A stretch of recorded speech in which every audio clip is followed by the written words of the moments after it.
చికెన్కి ఆనియన్స్ ఈ పచ్చిమిరపకాయలు వేసి కొంచెం ఏగుతునేటప్పుడు కొంచెం మసాలా కస్తూరి మెంతి అండ్ లవంగాలు యాలక్క దాచిన చెక్క అవన్నీ చిన్న చిన్నవి వేసుకోవాలి, పొడి కాకుండా నార్మల్గా.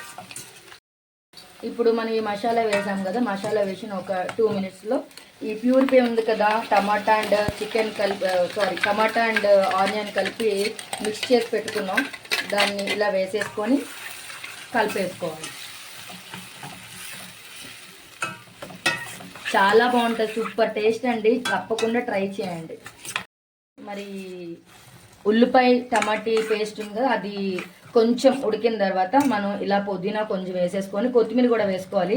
ప్రస్తుతానికి ఇప్పుడు నేను కొత్తిమీర వేయడం లేదు, కొత్తిమీర పుదీనా వేసుకొని కొంచెం కలిపేసి మూత పెట్టేసుకోవాలి. 1 kg చికెన్ పసుపు ఉప్పు వేసి బాగా శుభ్రంగా నీట్గా కడిగేసి సాఫ్ట్గా వచ్చింది చూసారు ముక్క, శుభ్రంగా కడిగేసి పక్కన పెట్టేసుకున్నాం క్లీన్. ఇదిలా ఓకేనండి. ఇదిగో టమాటా ప్యూరిఫై ఇలా వచ్చింది. ఇలా వచ్చాక మనం కొంచెం అల్లం వెల్లుల్లి పేస్ట్ కూడా వేసుకుందాం.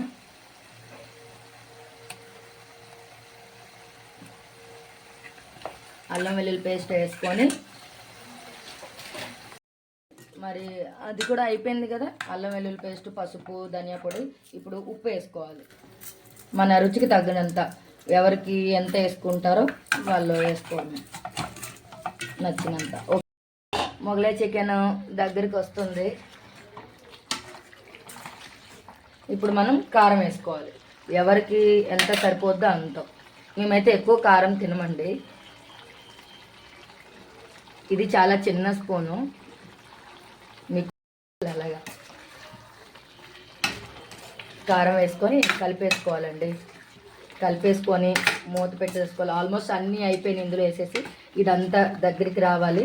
ఇందాక మనం ఉల్లిపాయ టమాటీది మిక్సీ చేసింది కొంచెం కలిపింది వాటర్ ఉంది కదా, వాటర్ వేసుకుంటున్నా కొంచెం అంతే. జస్ట్ ఇదిలా మూత పెట్టేస్తే ముక్కకి బాగా సాఫ్ట్గా మొత్తం ఉప్పు కారం అన్నీ పడతాయి. ఓకేనా, మూత మీడియం ఫ్లేమ్లో పెట్టుకుందాం.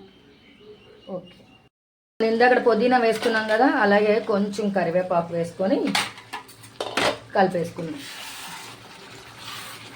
ఇది మంట అస్సలు పెద్దది పెట్టకూడదు, మీడియంలోనే, మాడకుండా చక్కగా ఉడికించుకోవాలి. బాగా ఉడికి ఆయిల్ తేలేంత వరకు కూడా ఇది ఉడకాలి బాగా సాఫ్ట్గా. చాలా టైం పడుతుంది దీనికి. నార్మల్ మన చికెన్ కర్రీ లాగా వెంటనే అయిపోద్ది అనుకోకండి. ఓకేనా, మన 1/2 kg మొగలై చికెన్కి 3 గుడ్లు తీసుకున్నాం. మెయిన్ మొగలై చికెన్ అంటేనే గుడ్లు. ఓకేనా, ఇవన్నీ అయిపోయిన తర్వాత చికెన్ బాగా ఉడికిపోయిన తర్వాత ఈ గుడ్లు కొట్టే వేసేయడమే. ఓకేనా, తర్వాత చూద్దాం. మళ్ళీ తర్వాత కొంచెం నెయ్యి, ఆల్మోస్ట్ ఫస్ట్ స్టార్టింగ్లోని అవన్నీ రోస్ట్ చేసుకునేటప్పుడు వేసుకున్నా బాగుంటుంది, లాస్ట్లో కొంచెం 1 స్పూన్ వేసుకున్నా బాగుంటుంది. ఇది స్వచ్ఛమైన ఆవు నెయ్యి అండి, నేను మా ఇంట్లో తయారు చేసిన నెయ్యి. స్మెల్ అయితే చాలా బాగుంటుంది, చూడడానికి కూడా. చూడండి, నేను నైటే చేసాను ఈ నెయ్యి, చాలా బాగుంది, సూపర్. ఏదైతే 2 minutes అయిపోయింది కదా, అయిపోయిన తర్వాత దీన్ని ఇలా కలిపేసుకోవాలి. మరి ఎక్కువసేపు ఉన్న ఉక్కిరిలాగా అయిపోద్ది, అలా కాకుండా ఇలా కలుపుకోవాలి కొంచెం మీడియం ఫ్లేమ్లో పెట్టుకొని. మా ఆడవాళ్ళు వంటలు చేసిన అవి అమృతంలా ఉంటాయి, కానీ తర్వాత దాని తాలూకు గిన్నెలు చాలా ఎక్కువ అవుతాయి. ఇలా ఎగ్ వేసేసుకోవడమే. ఓకేనా, చూసారా ఎంత నీట్గా కనిపిస్తుందో, సూపర్ కదండి.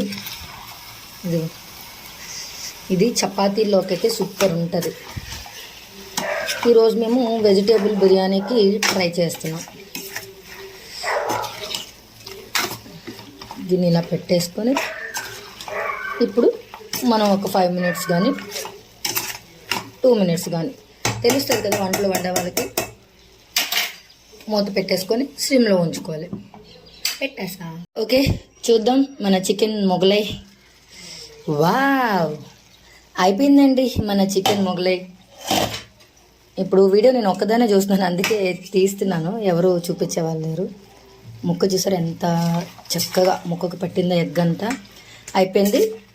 ఇప్పుడు మూత పెట్టేసి ఆపేద్దాం. ఓకేనా? Chicken Mughlai ready. హాయ్ అండి, అందరికీ హ్యాపీ సండే. ఈరోజు మా ఇంట్లో ఏంటో స్పెషల్ తెలుసా? Vegetable biryani and chicken Mughlai. చెప్పండి ఇప్పుడు.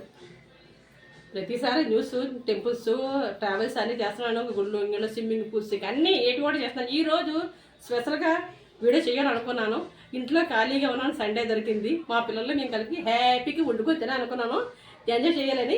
అందుకే చికెన్ బిర్యానీ తయారు చేస్తున్నానండి. చికెన్ బిర్యానీ కాదు, vegetable biryani and chicken Mughlai. మీరు కూడా ట్రై చేయండి. సండే వస్తే ఫ్యామిలీతో సరదాగా బయటకు వెళ్ళండి. సెలవులు కూడా పిల్లలకి ఎంజాయ్ చేయండి. Okay, thank you. లైక్ చేయండి, షేర్ చేయండి, సబ్స్క్రైబ్ చేయండి, ఫాలో చేయండి. ఫాలో చేయండి.